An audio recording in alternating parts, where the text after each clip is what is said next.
بسم اللہ الرحمن الرحیم۔ آپ نے مناظرے دیکھے ہوں گے ملحدین اور مسلمانوں کے درمیان، تو وہاں پر اس میں یہ بات ہوتی ہے کہ کسی کو بات سمجھ نہیں آتی۔ اس کی وجہ یہ ہے کہ وہ موضوع سے ہٹ جاتے ہیں اور ادھر ادھر نکل جاتے ہیں، اس لیے وہ کسی کو سمجھ نہیں آتا۔ آج کا جو مناظرہ ہے وہ بالکل واضح ہے، کچھ سوالات ہوں گے ایک دوسرے کے اور ان کے جوابات ہوں گے، تو صاف ستھرے انداز میں یہ مناظرہ ہوگا۔ مختصراً تعارف میں کر دیتا ہوں، وہ یہ ہے کہ مسلمان اللہ تعالیٰ کے وجود کے قائل ہے، اور ان کا عقیدہ یہ ہے کہ اللہ رب العزت موجود ہے، جنہوں نے یہ کائنات بنایا ہے اور ہمیں پیدا کیا ہے، بلکہ تمام مخلوقات چاہے وہ ظاہراً ہو یعنی ہمارے آنکھوں کے سامنے ہو یا پوشیدہ ہو، جیسے جنات وغیرہ، فرشتے، یہ سب اللہ تعالیٰ نے پیدا کیے ہیں۔ لیکن ملحد اس بات کو نہیں مانتا، وہ اللہ تعالیٰ کے قائل ہی نہیں ہے۔ وہ کہتا ہے یہ کائنات خود بخود وجود میں آیا اور اس میں تبدیلی ہوتی رہتی ہے، تو یہ ان کا عقیدہ ہے۔ پھر اس کے بعد انشاءاللہ مزید بات بھی کریں گے۔ تو آئیے یہ مناظرہ سنتے ہیں اور اپنے رائے کا اظہار ضرور کیجئے گا۔ تو چلے مناظرہ سنیں۔ آپ لوگ ہمیشہ یہ کہتے ہیں کہ اللہ ہے، لیکن اس کا کوئی ثبوت نہیں ہے۔ ہم تو جو کچھ بھی دیکھتے ہیں وہ قدرتی اسباب کی وجہ سے ہے۔ یہ جو دنیا چل رہی ہے یہ خود بخود ہوئی ہے، ہمیں اللہ کی ضرورت نہیں ہے۔ آپ کا سوال بالکل جائز ہے، لیکن اگر ہم اس کائنات کو دیکھیں تو کیا یہ خود بخود بن سکتی تھی؟ جیسے آپ ایک اچھا اور خوبصورت گھر دیکھیں، کیا آپ نہیں پوچھیں گے کہ یہ گھر کس نے بنایا؟ کیا یہ خود بخود بن گیا تھا؟ یہی بات کائنات کے بارے میں بھی ہے۔ اتنی ترتیب، اتنا توازن، یہ سب کسی عقل مند ہستی کا کام ہو سکتا ہے جو دنیا کے تمام پہلوؤں کو جانتا ہو۔ لیکن سائنس بتاتی ہے کہ کائنات بگ بینگ سے شروع ہوئی تھی۔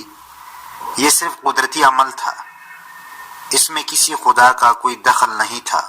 بگ بینگ ایک نظریہ ہے، اور آپ نے ٹھیک کہا کہ یہ قدرتی عمل تھا، لیکن سوال یہ ہے کہ وہ دھماکہ کیسے ہوا؟ اس کے پیچھے کیا وجہ تھی؟ کوئی قوت تھی جس نے وہ دھماکہ شروع کیا؟ اگر کوئی چیز پیدا ہوتی ہے تو اس کے پیچھے ایک وجہ ہوتی ہے، اور اگر وہ وجہ خود بخود نہیں آئی تو کیا آپ نہیں سوچتے کہ وہ کسی خالق کے ذریعے آئی ہوگی؟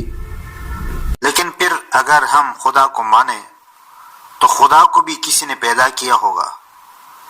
یہ تو ایک لامتناہی سلسلہ بن جائے گا۔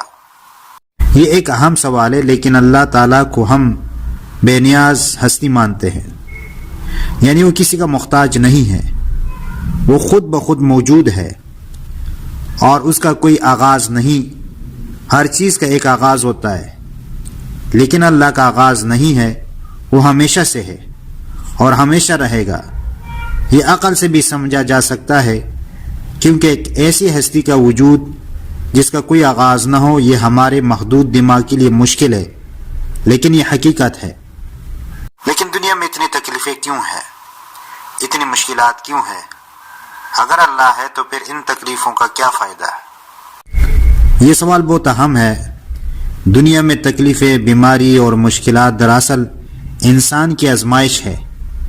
اگر دنیا میں صرف خوشیاں اور آرام ہی ہوتے تو انسان کو اپنی صلاحیتوں کا پتہ کیسے چلتا؟ اللہ تعالیٰ نے انسان کو اپنے عمل کے مطابق آزمایا ہے۔ ہم اس دنیا میں اپنی نیکیاں اور برائیاں دیکھ کر ہی سیکھتے ہیں، اور قیامت کے دن ہر شخص کے اعمال کا حساب ہوگا۔ دنیا ایک عارضی مقام ہے، اصل زندگی تو آخرت میں ہے۔ آپ یہ کہتے ہیں کہ ہر چیز کا ایک مقصد ہوتا ہے، لیکن کیا آپ کے پاس اللہ کے وجود کا کوئی حقیقی ثبوت ہے؟ کچھ ایسی چیز جو ہم دیکھ سکیں؟ یہ سوال بھی بہت اہم ہے۔ اللہ تعالیٰ نے اپنی نشانیاں اتنی واضح رکھی ہے، اگر ہم غور کریں تو وہ ہر جگہ ہے۔ آپ زمین، آسمان، سمندر، دریا، پہاڑ اور درختوں کو دیکھیں، ان میں ایک نظم اور توازن ہے جو اتفاق سے نہیں ہو سکتا۔ سب کچھ ایک مقصد کے تحت ہے، اور یہی اللہ کی نشانی ہے۔ اس کے علاوہ انسان کے دل میں جو سکون اور اطمینان ہوتا ہے جب وہ اللہ پر ایمان رکھتا ہے وہ بھی اس کے وجود کا ثبوت ہے۔ اللہ کی ہدایت دل میں اتنی گہری ہوتی ہے کہ اس کے بعد کسی اور ثبوت کی ضرورت نہیں رہتی۔ لیکن پھر بھی اللہ کو کوئی ایسی واضح علامت دینا چاہیے تھی تاکہ لوگ شک میں نہ پڑے۔ اللہ تعالیٰ نے اپنی نشانیوں کو واضح کر دیا ہے۔ اس کا نظام اتنا واضح ہے کہ انسان کو سچ تک پہنچنے کے لیے صرف دل کی پاکیزگی اور عقل کا استعمال کرنا پڑتا ہے۔ اگر دل میں سچائی کی طلب ہو تو اللہ کی ہدایت پہنچنا آسان ہو جاتا ہے۔ ہر انسان کا اپنا تجربہ اور فہم ہوتا ہے، اور جو لوگ اللہ کی طرف رجوع کرتے ہیں انہیں ایک سکون ملتا ہے جو کسی اور چیز سے نہیں ملتا۔ میں نے آپ کی باتیں سنی ہے اور آپ کا نقطہ نظر بہت مختلف ہے، مجھے اس پر سوچنے کا موقع ملے گا۔